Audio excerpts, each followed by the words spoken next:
ATM, who have brought about this motion. And this morning, we are joined on the line by Natasha Mazzone, who is the Chief Whip of the Democratic Alliance. Natasha, good morning to you. Welcome to the show. Good morning, and thank you so much for having me on. Well, we know the motion of no confidence will be debated in the National Assembly today. And looking at the ATM, obviously arguing that President Cyril Ramaphosa had misled the country. And when we spoke to the ATM the other day, they were actually hopeful that they would be supported in this motion of no confidence. And looking at the DA and the DA's position, we have learned that there are opposition parties and the DA also opting out of this vote of no confidence. Absolutely. One must always remember that the ACM is a side project of the Zuma Makashule section in the ANC. And it's very obvious what kind of political game they're playing.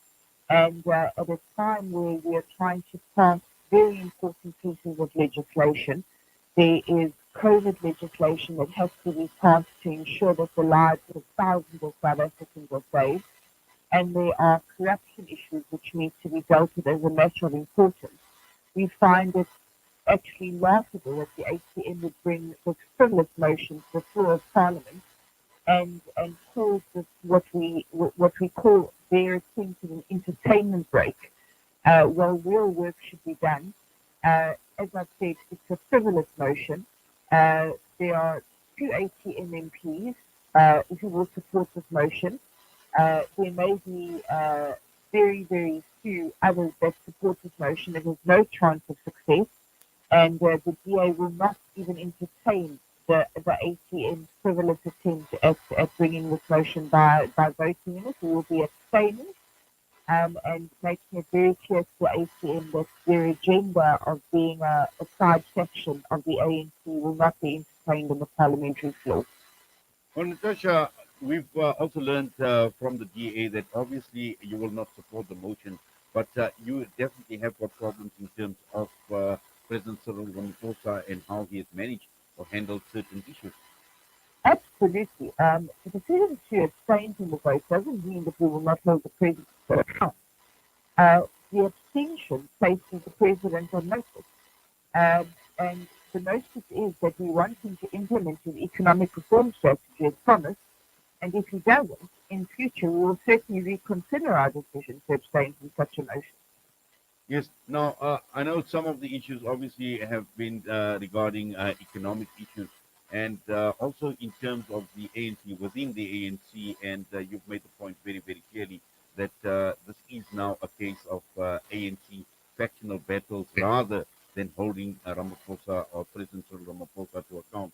The key question here is, where we are at this point in time as a country, as an economy, prior to COVID-19, during COVID-19, and also, we know about all this talk about a second wave.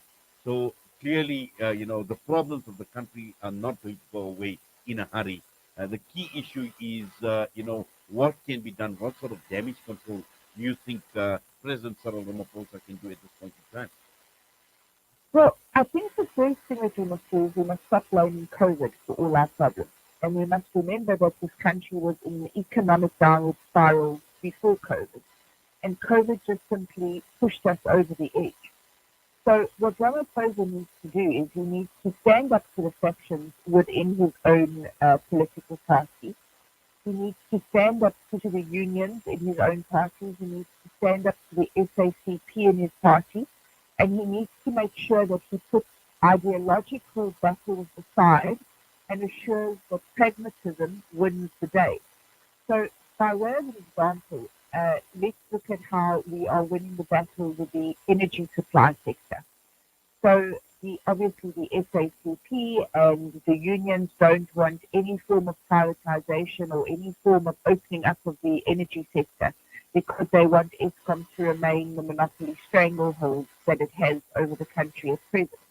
But we are winning that battle, and we are seeing the energy sector open up to allow for private energy supply and producers to come online. It's a slow process, but it's a process that's starting to happen, and it's a process that will enable you and me and every other South African to start deciding from whom we buy our electricity, and it will create a competitive energy market. And that's the kind of battle that we need to see the president fighting for. We need to see him fighting for the opening up of our economy. We need to see the president fighting back against constant bailouts of state-owned entities. And there we can see, it started out with 10.5 billion rand that we were going to give SAA to keep them up in the air. It's already now gone up to 16 billion rand.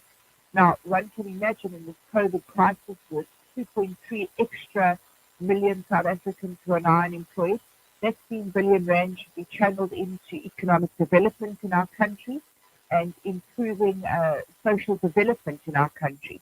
But instead, we're giving 16 billion rand to an airline that by this stage should be, if not fully privatized, at least semi-privatized.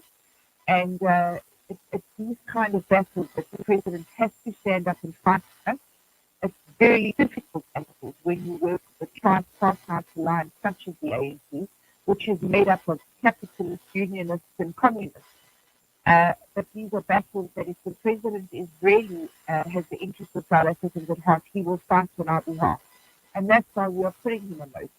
We are telling him that if his economic reform policy is not put into place and he doesn't get his cabinet and his members in line, next time we will support the motion of no confidence.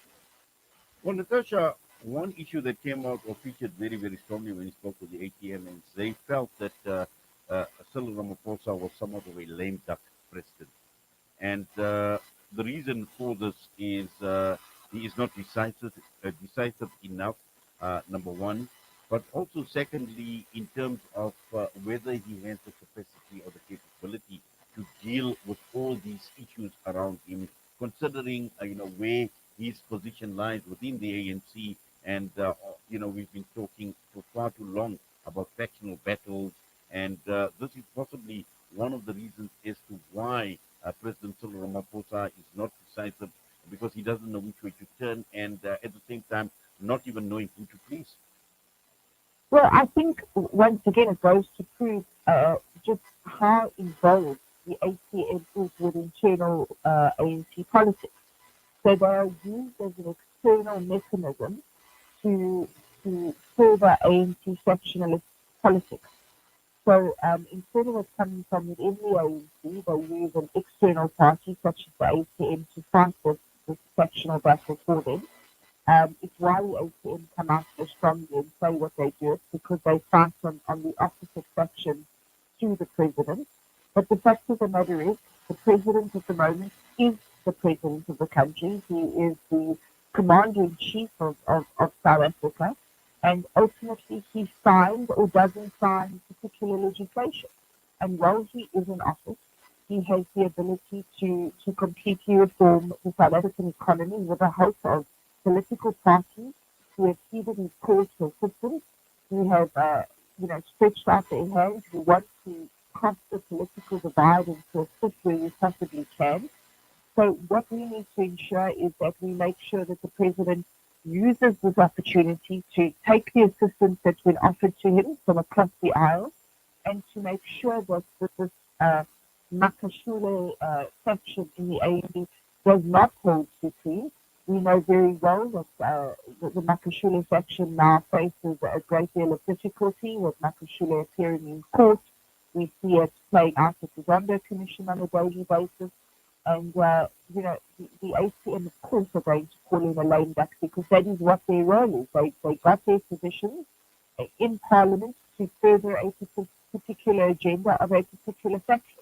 So I wouldn't take what the ATM says too seriously. Well, Natasha, thank you very much for that and for your time with us this morning. It's appreciated, and we wish you all the best. And please take care. Thank you very much, and blessings to you and to all your listeners. Natasha Mazzone, Chief Whip of the DA, with us this morning. And this comes against the motion of no confidence in President Cyril Ramaphosa. The DA saying that they will abstain from voting in the motion of no confidence. And this will be debated in the National Assembly today. And we've seen other parties come through as well. We've seen even the likes of the IFP, who have issued a statement where Narendra Singh said that it was a pity that the motion of no confidence was made earlier this year was only being talked about now. They recognize the fact that the president and the cabinet are not performing optimally now, but at the end of the day, they wanted President Ramaphosa to put the country first rather than the party, and said that they would be voting against the motion as they still had faith in him. So that brings us on to straight 8:30. We come back and we'll be joined by Her Excellency Ambassador Hanan Jarrar, Palestinian ambassador to South Africa. They say breakfast is the most important meal